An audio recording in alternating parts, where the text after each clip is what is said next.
Hello.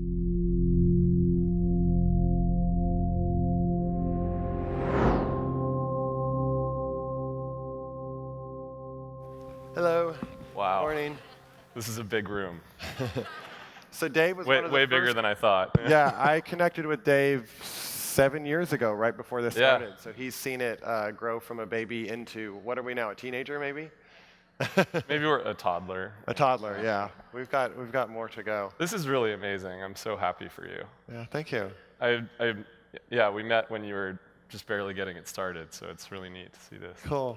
Yeah. Cool. Yeah, Dave was at Facebook, I think, at the time. Yeah. And I had told him, I'm like trying to find anybody interested in mindfulness who also is in the technology world. So it was so hard to find at the time. So like searching around, and they're like, there's this guy named Dave who's helped creating the Facebook platform, and you got to get a hold of him. I'm like, really? Somebody at Facebook? Back when it was like everyone was shy to talk about it, and Dave was like a good friend and connected me to other people, and it was like, no, we really need to have this conversation. So I feel very fortunate that there were people like yourself and Leah and Dustin and others who were like supportive. Yeah, good to be back. Because I wanted to bring the tech community in. So Dave and I are going to talk about a number of different things today, but we're first going to start talking about entrepreneurship.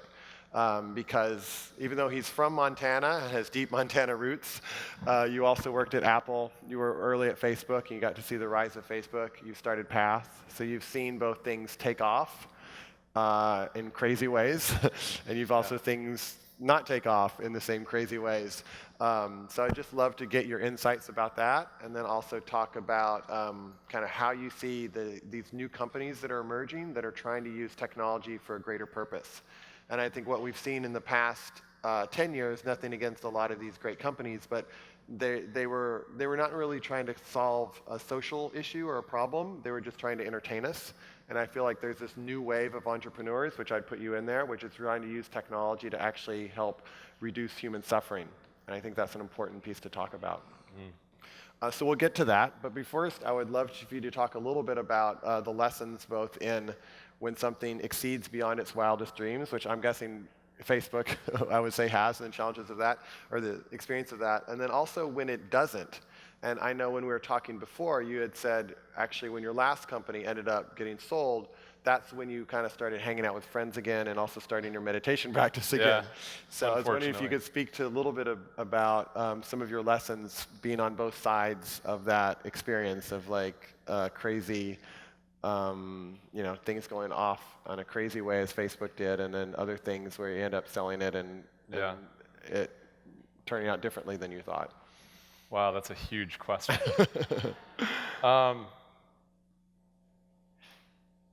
Yeah, I mean, I think that, I don't know, do you want me to start with Facebook or with Path? Sure, start with Facebook, yeah. Yeah, I mean, the Facebook experience was like a really interesting one because, it went like way better than we ever could have imagined. And going through, I got there when we had about 5 million users and left when we had around 1 billion. And, going from just a few, 50 people in a room to thousands of people serving 1 billion people at a very rapid pace, like 3 years, was pretty intense, all things considered. I think I'm still not recovered. But yeah, I mean, I don't know what there is to say about it other than that that level of energy is pretty intense and a very fast teacher. And I think that, it can be a false teacher in a way because it's easy to think that that amount of velocity and energy is going to happen anytime you work on something. I think if you were to talk to anybody that came out the other side of Facebook, I think whatever they're doing next, it's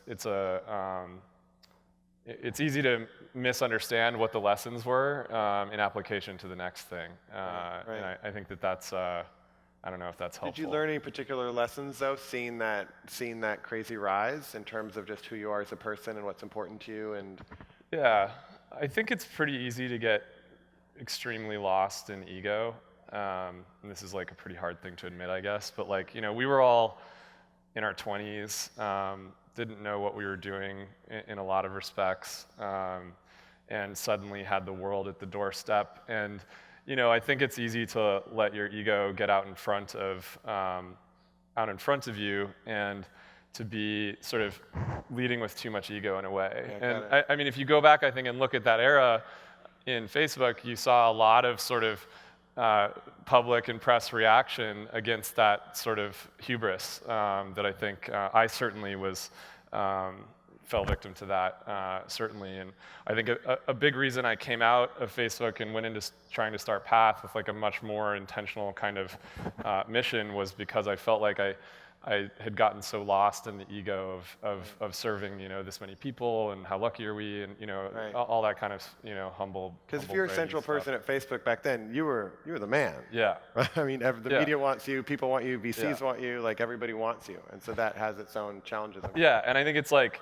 you see this happen in cycles in Silicon Valley where people get sort of super lost in the ego. They go to all the conferences, they speak at all the things, they go on all the travel and forget about the company, and forget about that. At the end of the day, the reason that you're doing this is because the society is giving you permission to serve this important need, right? And it's not about you, right? I actually remember towards the end, thinking about, there was a book that I read that the first line, I think it was the Purpose-Driven Life, and the first line said, "It's not about you," and I think that like that in the end, it's really easy to think when you're going through one of those experiences that it is, and it's not. It's about service, and so.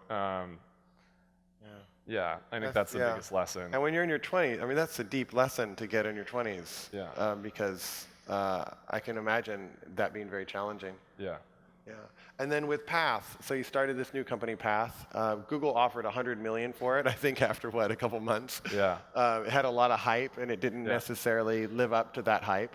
No. So you got different lessons. Would you speak briefly to like what some of the lessons were in creating something that like almost had hype from the beginning before it even knew what it wanted to be? Yeah, I mean, I think a lot of the hype came out of the ego of the previous experience. And I started Path because I wanted to build a social network that was optimized for happiness. My sense was, and that's like a pretty broad, like grandiose goal in a lot of ways. And the idea behind it was to limit the number of connections that you could have to 150, because that's the optimal number of friendships that the human brain can maintain. Like, science has proven it. And even though we had spent all these years at Facebook trying to get people to be connected to more people, like the average at Facebook when I left was still 147.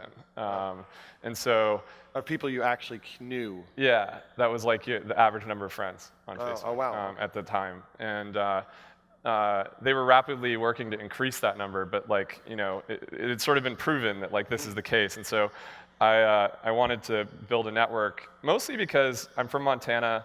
I really love my family. I missed my family. I realized I was like driving back home from the South Bay to the city every night, and I never was using Facebook to communicate with my family. And I thought, wow, that's like, we've worked on all this connectivity and connectedness, but yet this isn't a medium I'm using for my family. And so a big part of the mission of Path was like, can you create a network that's just optimized for family? I sort of used to use the metaphor that it was like the difference between the town square and your dinner table. And I think that like that was what we were trying to do. And the problem with that was that it just didn't grow as fast as the Silicon Valley venture cycle wants things to grow. And and I think we misexecuted in some ways. We obviously made a bunch of mistakes, as anybody does in building companies, especially if it's your first time.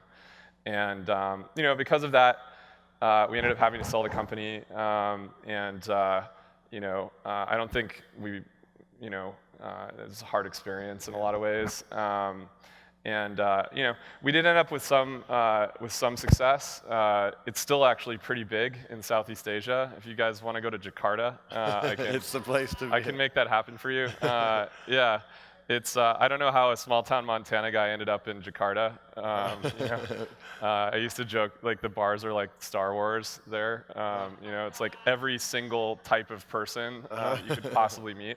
And Path became. Yeah, huge. And one of actually the most interesting outcomes of Path becoming big in Southeast Asia, at least that might be relevant to this audience, is that we became really big in Bali, and particularly in Ubud, and like the sort of, I would call like one of the most amazing spiritual centers in the world. You know, they call it the island of the gods, and so I got to spend a lot of time in Bali. Oh, there you go.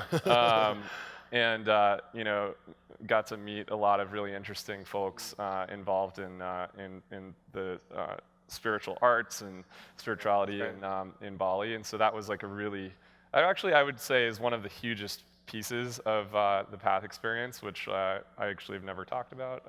So, you know, that was a big piece. Because you had said part of it, like when things are going great, right? People usually they forget about their meditation practice and other things because it's like, why? Yeah. Can you say a little bit about your own kind of inner development and practice and how that played out as an entrepreneur? Yeah. So I grew up in Montana. I had a brown belt in Aikido when I was a kid, and so I learned to meditate when I was pretty young, probably 5th grade, 6th grade.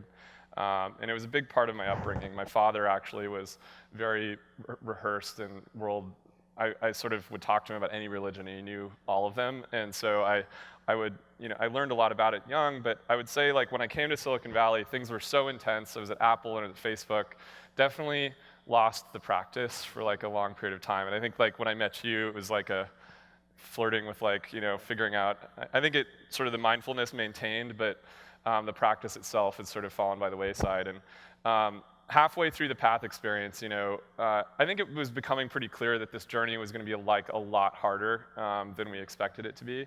And we randomly ended up very large in Southeast Asia. And so I started traveling there for work. And one of my best friends was living in Bali, in Canggu. And I would go and visit my friend. And then, you know, ended up sort of reconnecting with my meditation practice through the town of Ubud in Bali, which I would have never expected. But the level of practice and the intentional sort of community that exists there and the kinds of people that you can get access to are sort of, I think, kind of constantly in that, you know, in that frame. And so that was like a huge piece of it because I was able to reconnect that way, and it kind of like, so it was almost half the Path experience was like coming back to this, and I'd constantly go back to Bali and try to access that. And as things kind of came to an end last year, it constant daily, you know, and I feel like now I'm kind of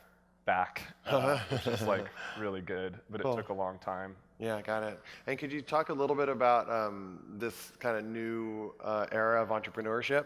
It feels like the previous era, at least that I could see, there was just a lot of effort to get eyeballs and clicks and not necessarily solve kind of social issues. I would love to hear what your vision is, both to address depression in America and the kind of other entrepreneurs who are now really looking at using technology for actually addressing real life issues to ease suffering versus just kind of more on an entertainment level. I think it's an amazing time. I mean, it feels like, and maybe, I don't know, maybe I'm wrong, but we've been having, you know, a conversation backstage, and a lot of the conversations I'm having here, it feels like there's an emergence of a new kind of entrepreneurship that, you know, we've been talking about the idea of profit and purpose, it feels like, for a very long time, but it feels like, you know, there's starting to be an undercurrent of truly entrepreneurs that are starting to put, I would call it purpose before profit for the first time, and doing it in mass. You know, I'm lucky. In addition to Path, I have a venture capital fund called Slow Ventures. Yeah, it's called Slow Ventures, which is really named after you know, all of this. And we're starting to see a lot of people create B corporations, right, which enable you to define the DNA of a company at its inception to contain values which have to be fought for through the, you know, perpetuity of the company by somebody who sits on the board. That's their responsibility to take care of the values. Right. And so I think that people are starting to not only walk the walk, you know, or not only talk the talk, but they're starting to walk the walk by defining their core values around putting health outcomes first, or putting, you know, this purpose first. And as you were mentioning, one of the things I'm working a lot on is trying to find the cure for depression. And I've been working on, putting together a new company to go after that goal, and do it in a way that puts that purpose, puts the outcome first. It's a problem that affects 1 in 4 women, 1 in 6 men. It kills 1 million people a year. More than war, more than terrorism. It's one of the biggest problems in the world. If we don't do anything about it, it'll be the biggest burden on global health. And it seems like it's a problem in the world that technology hasn't solved, in the sense of like you can have 5,000 friends on Facebook and be totally lonely and depressed. Yeah. It hasn't. We haven't found a way to minimize it. Yeah, not only that, but the technology business has only just become, even though we call, in San Francisco we have two industries, right? We have tech and biotech, but technology has just barely started to cross into the biotech world, like the traditional tech movement. And so there's not just the actual technology itself, but there's practices for building companies, for processes for how we go about, whether it's lean startup or the open source movement. A lot of these things haven't moved into the pharma world or the bio world in a meaningful way. And we're just now starting to be able to, I think, make real progress in genomics and like some of these things that I think is really, really exciting, and bodes well for a future where the intersection of not just mindfulness and meditation, but the science and then the technology itself can all come together for the first time and start to address some of these like massive global problems around suffering that are like depression or like some of these other things. And so it's really heartening to see. I'm starting to see many entrepreneurs that were doing social networking last or doing on-demand startups or whatever. They're coming out and they're saying, I want to go after the doctor's office. I want to go after improving that customer experience. I want to go after depression. I want to go after using big data to help solve problems with cancer or vets that need new limbs. Using big data to create new kinds of prosthetics. There's so many cool things going on that just weren't possible. But I think like people weren't willing to like dive straight into the middle of those stigmas, and straight into the middle of like trying to solve some of these problems. But I think there's an awakening, and I think it's important. Great. It's funny, Dave said backstage, it's like there's so many people here, the movement has started. Or he said, it's like, I didn't know it was going to take this long. So you could say a little bit, why depression for you? Like why? So I've had family members that have dealt with the problem for over 30 years, and I've just seen nothing work. And to me that's just unacceptable. How is it that there's so many people? I mean, if you literally look at the data, it's so many people. It's a multi-billion person problem. So that means it's not a stigma. It's not that there's no one that has this problem. It's that there's a lot of people that have this problem. It's actually, it's a type of person. When you're talking about a multi-billion person problem, I mean, it's like. That's like not just personality. That's not just like 1% of the population. It's like a lot of people, and so, and I think that everyone that I've talked to so far, every person I talk to, it's either they're dealing with it or their spouse, or somebody's dealing with the problem, and it's just beyond me as to why there's no community and why we haven't been able to make real progress in not just new therapeutics, but the customer experience. Like people are alone, they have no community, they have no one to talk to, let alone getting access to the right drugs and the right meditation practice, the right cognitive behavioral therapy or whatever. It's a real problem, and so I think that we can make progress. I don't think maybe I can do it all alone. I think kind of 1,000 flowers need to bloom here. I've been investing in genomics companies like this great company called Verge Genomics, which is doing drug discovery for neurodegenerative diseases, and they've been able to in 18 months discover a new Alzheimer's drug that's 80% more effective than the current generics with $1.5 million. So it's one of those things where it's like 1,000x improvement in outcomes, and so we need 1,000 of those. We need a lot of people working on this problem, and whether or not I'm the person to go after it or not, I don't know. But I do know that if you want to work on this problem, like I want to be a resource to like help bring people together and help more people reduce the suffering. Great, thank you. So our time is up. Are you heading right out, or are you going to be around? I'll be around for a little bit. Okay, so Dave will be around for a little bit. If you have want to share that vision that he has. So thank you, Dave. Yeah, thank you.